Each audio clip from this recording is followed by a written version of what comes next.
Study online. मैं आशीष आप सभी का स्वागत करता हूं। फ्रेंड्स, आज से हम भारतीय संविधान इंडियन कॉन्स्टिट्यूशन को स्टार्ट कर रहे हैं।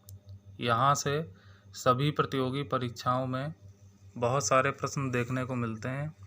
ये बहुत ही इम्पोर्टेंट पोर्शन है जो कि सामान्य अध्ययन का एक पार्ट है। इससे पहले अगर आपने हमारे चैनल को सब्सक्राइब ना किया हो तो चैनल को सब्सक्राइब कर लीजिए, साथ ही बेल आइकन को प्रेस कर लीजिए जिससे हमारी सारी वीडियोज़ की नोटिफिकेशन आप तक पहुंच सकें। साथ ही वीडियो अच्छा लगे तो वीडियो को एक लाइक कर दीजिए। चलिए स्टार्ट करते हैं। सबसे पहले हम ये जानेंगे कि संविधान क्या होता है। तो संविधान उन नियमों अथवा कानूनों के संग्रह को कहते हैं जिनसे किसी देश का शासन चलाया जाता है या राज किया जाता है। संविधान के 3 महत्वपूर्ण अंग हैं। पहला है विधान पालिका, जिसको लेजिस्लेचर बोला जाता है। दूसरा कार्यपालिका, जिसको एग्जीक्यूटिव बोला जाता है। तीसरा है न्यायपालिका, जिसको जुडिशरी बोला जाता है। तो विधान पालिका का जो कार्य होता है वो है कानून का निर्माण करना, और कानून का निर्माण कौन करती है? संसद करती है। कार्यपालिका का काम है कानूनों को लागू करना, और कानूनों को लागू करने का काम कौन करता है? केंद्र सरकार। न्यायपालिका का कार्य है कानून का पालन ना करने पर न्याय करना या दंडित करना। तो इसके अंतर्गत क्या आता है? सर्वोच्च न्यायालय। अब हम अगर केंद्र को या संसद को देखें तो संसद के 2 सदन होते हैं, एक लोकसभा और एक राज्यसभा। लोकसभा के सदस्य को एमपी बोलते हैं, यानी कि मेंबर ऑफ पार्लियामेंट, और राज्यसभा के सदस्य को भी एमपी ही बोला जाता है। अगर हम स्टेट का स्ट्रक्चर देखें तो स्टेट में विधानसभा और विधान परिषद होती है। विधानसभा के सदस्य को एमएलए यानी कि मेंबर ऑफ लेजिस्लेटिव असेंबली, इनको विधायक बोला जाता है। और एमएलसी जो होते हैं वो विधान परिषद में होते हैं, मेंबर ऑफ लेजिस्लेटिव काउंसिल। कार्यपालिका यानी कि सरकार के अंतर्गत कौन कौन आता है? राष्ट्रपति, उपराष्ट्रपति, मंत्रिपरिषद और भारत का महान्यायवादी। न्यायपालिका के अंतर्गत सर्वोच्च न्यायालय। भारत में सुप्रीम कोर्ट कितनी है? 1 है, और हाई कोर्ट कितनी है? 25 हैं। अब हम देखेंगे कि भारत का संवैधानिक विकास कैसे हुआ। तो पहला इसमें था रेगुलेटिंग एक्ट 1773। इसमें ब्रिटिश संसद में भारत के लिए पारित प्रथम एक्ट था ये। अगला पॉइंट है, इस एक्ट के तहत बंगाल के गवर्नर को बंगाल का गवर्नर जनरल कहा जाने लगा।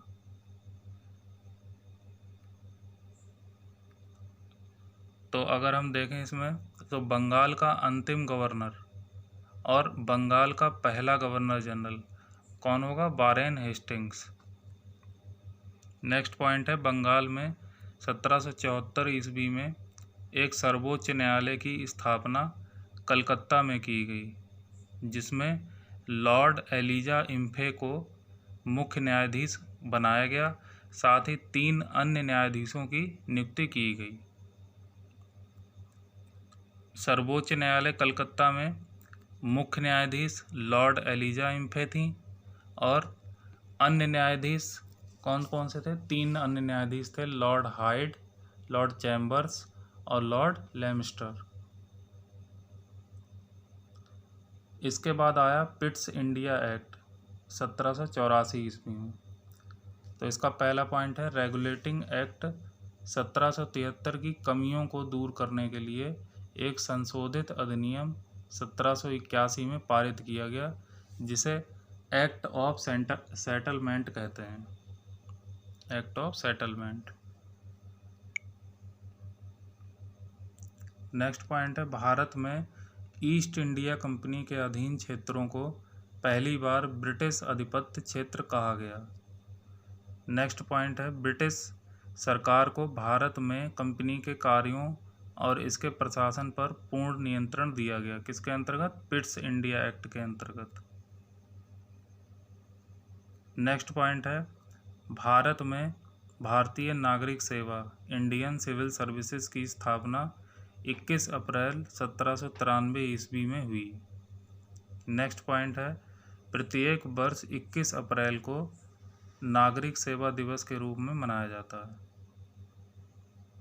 नेक्स्ट पॉइंट है, भारतीय नागरिक सेवा का जनक कौन है? Lord Cornwallis.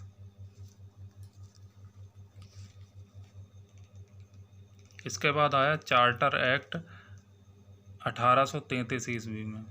तो इसमें क्या हुआ, बंगाल का जो गवर्नर जनरल था उसे भारत का गवर्नर जनरल बना दिया गया। तो भारत का पहला गवर्नर जनरल कौन हुआ? Lord William Bentinck.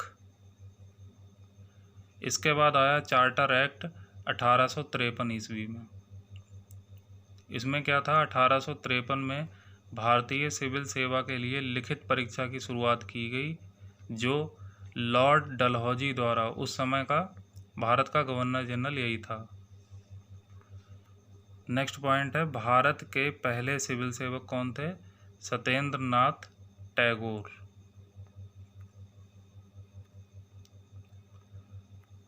इसके बाद आया भारत शासन अधिनियम गवर्नमेंट ऑफ इंडिया एक्ट 1858 ईस्वी में। इसका पहला पॉइंट है, भारत के शासन को अच्छा बनाने वाला अधिनियम इसे कहा जाता है।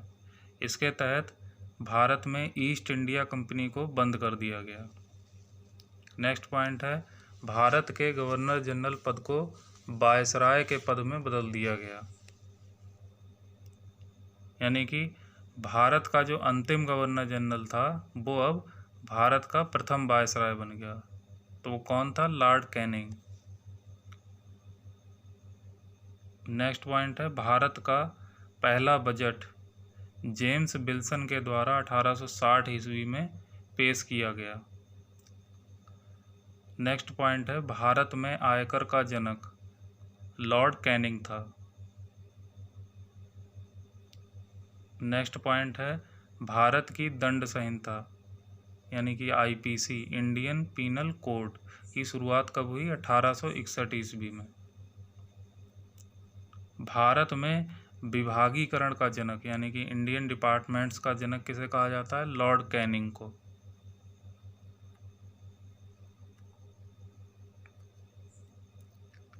चलिए आज के लिए इतने रखते हैं, नेक्स्ट हम अगली वीडियो में डिस्कस करेंगे। अगर आपको ये वीडियो पसंद आई है तो वीडियो को लाइक कीजिए और कमेंट के माध्यम से हमें बताइए कि आपको ये वीडियो कैसा लगा। Thanks for watching my video. जय हिंद, जय भारत।